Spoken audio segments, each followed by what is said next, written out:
A ver, pensemos en esto. ¿Cómo se mide algo que no podemos tocar? Algo tan complejo como la empatía o, no sé, la inteligencia. Bueno, pues resulta que quienes se dedican a la investigación seguido se topan con un mar de datos, de encuestas con muchísimas preguntas. Hoy vamos a explorar una herramienta estadística que es como un detective, uno que encuentra patrones ocultos y nos revela la estructura secreta que hay detrás de todos esos números. Para resolver este misterio, vamos a seguir las pistas paso a pasito. Primero vemos la escena del crimen, o sea, el problema de tener demasiados datos. Luego conocemos al detective, el análisis factorial. Después vemos su método de investigación, fase por fase. Aprendemos a interpretar las pruebas que encuentra y al final entendemos por qué su veredicto es tan importante. Ok, empecemos con un reto súper común. Hay que imaginarse a un equipo de investigación que diseñó una encuesta increíble, muy completa, pero ahora está hasta el cuello de respuestas. Y aquí está la raíz de todo. Los conceptos abstractos como la empatía, pues no se pueden medir con una sola pregunta. ¡Imposible! Para de verdad entender la empatía hay que preguntar sobre un montón de situaciones y sentimientos. Y claro, eso genera muchísimas variables. Y así es como se llega a este océano de datos. Cientos, a veces miles de respuestas. Y la pregunta del millón es, ¿todas estas preguntas de verdad miden lo mismo? O sea, ¿empatía? ¿O chance están midiendo cosas distintas?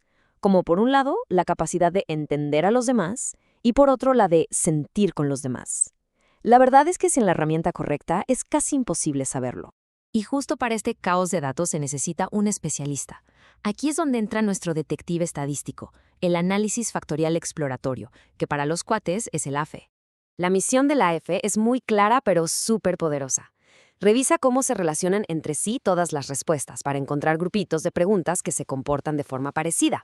A estos grupos les vamos a llamar factores. O sea, básicamente nos dice qué preguntas van juntas, qué preguntas miden lo mismo, y así, ¡pum!, revela la estructura oculta de los datos.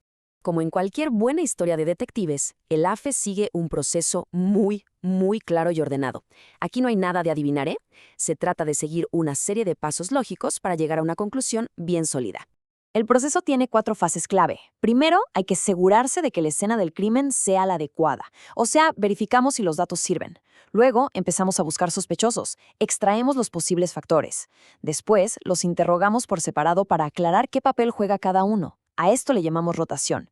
Y ya al final, se emite el veredicto. Se interpretan los resultados para, ahora sí, resolver el caso.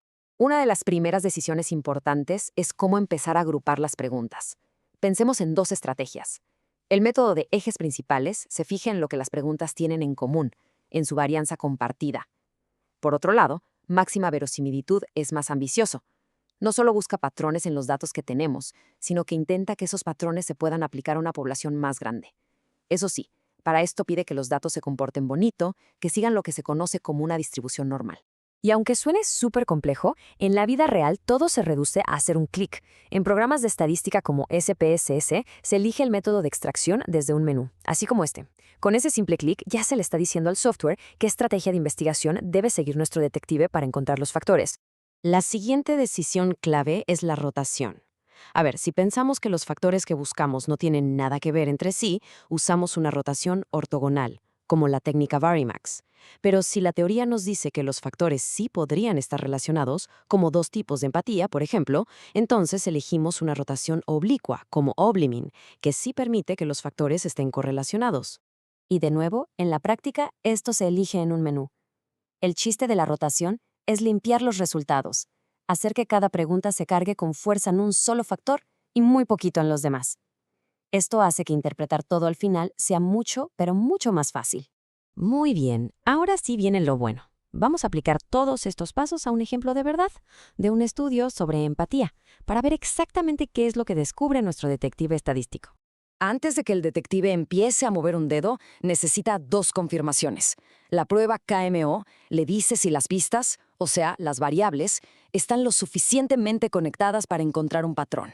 Y la prueba de Bartlett, pues nomás confirma que de verdad hay un caso que investigar, o sea, que las preguntas no están todas ahí volando por su cuenta sin relación alguna.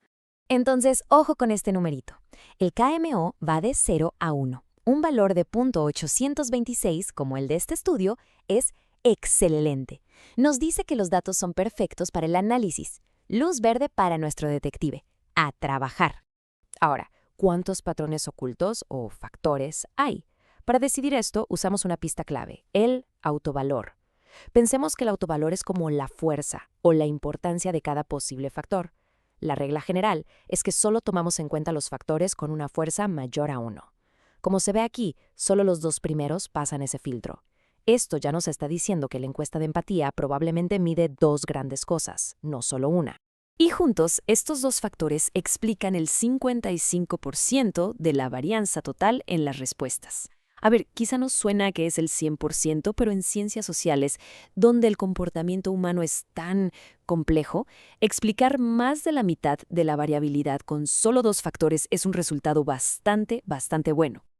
Y aquí está, por fin, el informe final del caso, la matriz de patrón. Esta tabla nos enseña exactamente a qué factor pertenece cada pregunta. Hay que fijarse que claro está el patrón. Las preguntas sobre sentir, emociones como tristeza o miedo, se agrupan en el factor 1. Y mientras las preguntas sobre comprender o darse cuenta de los sentimientos de otros, cargan con todo en el factor 2. La estructura oculta ha sido revelada.